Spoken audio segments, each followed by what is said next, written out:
Satan is not God's enemy, at least not until the New Testament.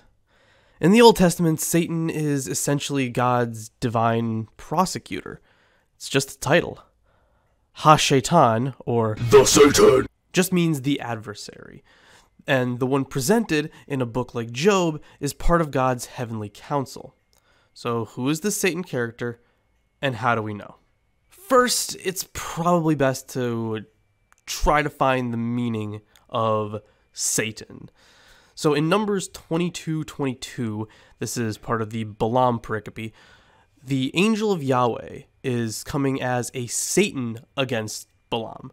God's anger was kindled because he was going, and the angel of the Lord took his stand in the road as his adversary, Hebrew Satan. So if this angel of Yahweh is sent as a Satan, as if he were one of many, maybe Satan has more meaning to it than just horny devil. And I mean this kind of horny, with horns, not the other kind, you disgusting degenerates. The word is also used plenty of times in definitely not devil contexts, so we know it carries the meaning of adversary or accuser. But with an article, it kind of changes the meaning to the one who accuses. The one with the article, this special character that accuses, is the Satan we'll be talking about today.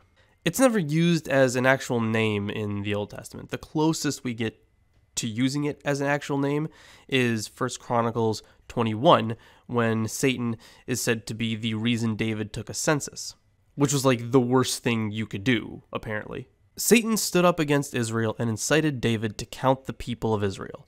This is a little different from the account in 2 Samuel 24, where the anger of God is the culprit for David's sin. But that doesn't really matter here. Both readings actually make sense if the Satan here means an adversary. So we can both explain the original in 2 Samuel and the book that used 2 Samuel as a source, 1 Chronicles, as understanding that an enemy came against Israel and that led David to hold a census. At least I think this stands for the reading of 1 Chronicles. Satan, referring to a generic enemy, makes a lot more sense here than the Big D devil himself. Of course, by Big D, I'm talking about his title devil. Nothing other than that, you disgusting degenerate. So let's talk about the divine council, especially one of my favorites, Psalm 82. So God has taken his place in the divine council. He is in the midst of the gods, where he is the judge. In his anger toward the wicked, God scolds the other beings for not caring about the meek. The psalmist says, "You are gods, children of the Most High, Elyon, all of you," before telling them that they are doomed to die. Then the psalmist asks God, the highest of them, to rise up and judge the earth. I'll address this more later, but let's just say the high God here scolding all the others is Yahweh. Yahweh is clearly presiding over a group of other gods where they're all assigned tasks, but they're really bad at their jobs, so the big G God needs to step in himself. Next, here's another fun one, Deuteronomy 32, 8 through 9. So, while modern translations say that the land was divided according to the sons of the Israelites or according to the angels of God, there's a more critical reading. When the Most High, Elyon, apportioned the nations, when he divided humankind, he fixed the boundaries of the peoples according to the number of the sons of God. The Lord's own portion was his people, Jacob his allotted share. There's a lot to unpack, but I'll be merciful and stick to one thing. The reading, the sons of God, B'nai Elohim, is actually found among the Dead Sea Scrolls. It explains the other readings and interpretations, so it's probably the likely original reading. Or maybe some form of it where it said the sons of El. There are plenty of other references to the hosts of heaven, all the divine beings in the heavenly court, and of course the throne of God in the middle of it all. And honestly, I just don't have the time for that. Point is, Yahweh had a divine council.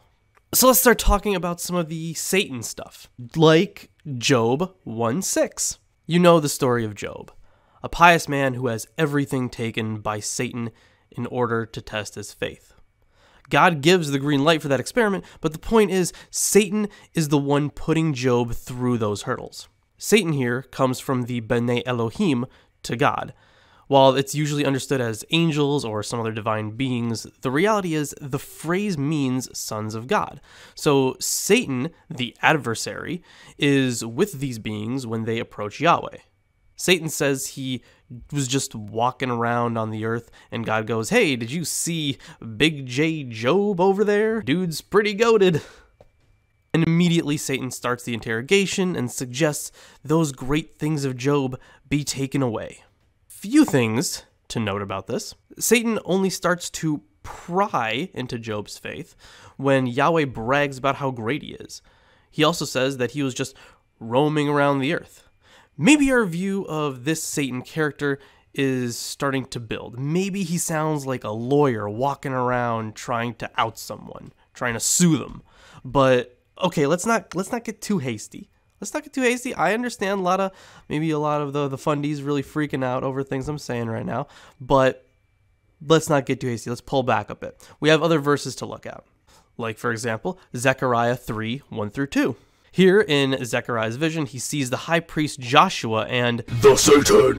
Okay, I'll stop. I promise I'll stop. No, really, I'll stop.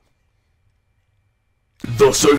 Then he showed me the high priest Joshua standing before the angel of the Lord and the accuser, Ha-Satan, standing at his right hand to accuse him. And the Lord said to the accuser, "The Lord rebuke you, O accuser. The Lord who has chosen Jerusalem rebuke you. Is not this man a brand plucked from the fire?" Again, we have Satan being in the presence of God and other divine beings before he is accused of trying to accuse, and he's swiftly dealt with. Essentially, God here defends against any allegations the Satan will level against Joshua.